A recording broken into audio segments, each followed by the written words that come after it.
आज की क्लास में हम EPC 4 स्वयं की समझ पेपर B.Ed पार्ट सेकंड के बारे में चर्चा करेंगे। उसके संदर्भ में हम अध्ययन करेंगे। तो यहाँ आज हम स्वयं का क्या अर्थ होता है और उसकी विभिन्न विद्वानों ने क्या क्या परिभाषाएं दी, ये देखेंगे। आज का हमारा प्रकरण है स्वयं का अर्थ एवं परिभाषा। स्वयं के अर्थ और परिभाषा के बारे में आज हम चर्चा करेंगे। तो सबसे पहले आप देखते हैं कि स्वयं जो शब्द है इसको सव के नाम से भी जानते हैं और स्वयं के नाम से भी जानते हैं। इसके अर्थ की जब हम बात करते हैं तो इसका अर्थ क्या होता है? स्वयं से स्वयं की पहचान करना, मतलब खुद से पहचान करना, स्वयं को जानना, खुद को जानना, ये सव या स्वयं का अर्थ होता है। स्वयं शब्द दिखने में बड़ा छोटा दिखता है, लेकिन जितना छोटा ये है इतना वास्तव में ये होता नहीं है। सामान्यतः व्यक्ति अपना संपूर्ण जीवन दूसरों के बारे में समझने के बारे में, दूसरों के संदर्भ में जानने के संदर्भ में अपना पूरा समय बर्बाद कर देता है, लेकिन स्वयं के बारे में वो कभी सोचता नहीं है और स्वयं को सोचने के बारे में वो कल्पना ही नहीं कर पाता। जबकि स्वयं को समझना अधिक महत्वपूर्ण होता है, क्योंकि स्वयं को समझे बिना हम दूसरों को समझें ये थोड़ा कठिन होता है।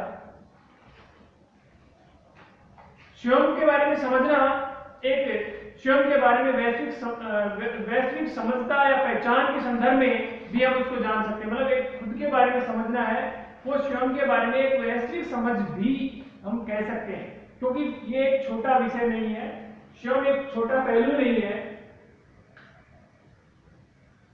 ये बहुत विस्तृत शब्द है। इसके बारे में विभिन्न विद्वानों ने कुछ परिभाषाएं दी हैं, जिसमें हम सर्वप्रथम देखेंगे कि आइंस्टाइन एवं उनके साथी जो है उन्होंने स्वयं की क्या परिभाषा दी।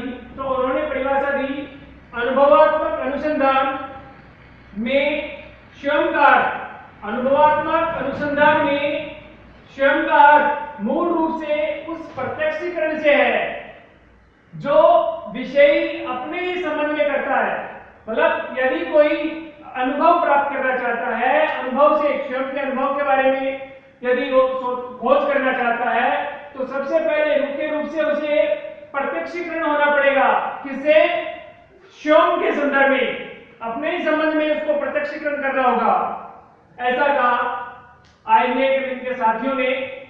इसके बाद नंबर 2 परिभाषा की बात करते हैं हमारे राष्ट्रपिता महात्मा गांधी जी।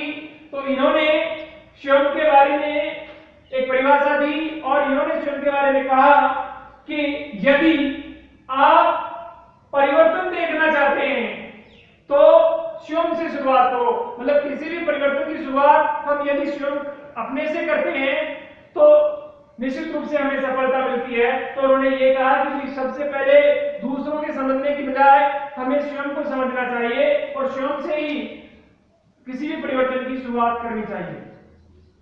इसके बाद ऑर्टपॉल नामक जो विद्वान है उन्होंने कहा कि सव जो है, मतलब स्वयं में है, वो वह सब है, सव या स्वयं वह सब कुछ है जिससे हम तत्काल परिचित हों।